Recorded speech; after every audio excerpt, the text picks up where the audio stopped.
Hello guys, magluluto tayong sinigang na kamatis. Meron tayong gabi. Ayan yung kamatis ko.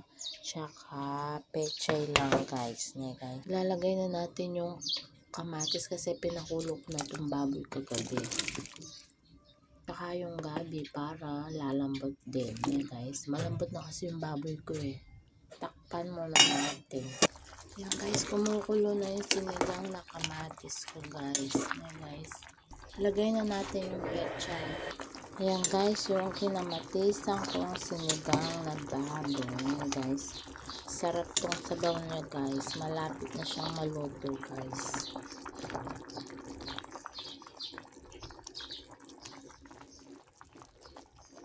Ayan guys, luto na guys. Guys, luto na yung aking tausing tilapia. Ayan guys, so ganyan lang mag-tausi guys. Ayan yung tausi guys. Ayan guys.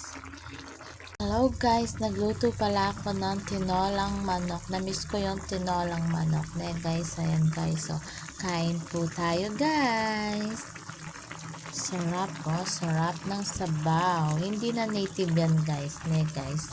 Maliliit pa kasi yung mga native namin Kaya bumili na lang kami sa tindahan guys. Namiss kong ulamin ang lumpiang gulay. Ayan pala yung sausawan ko guys.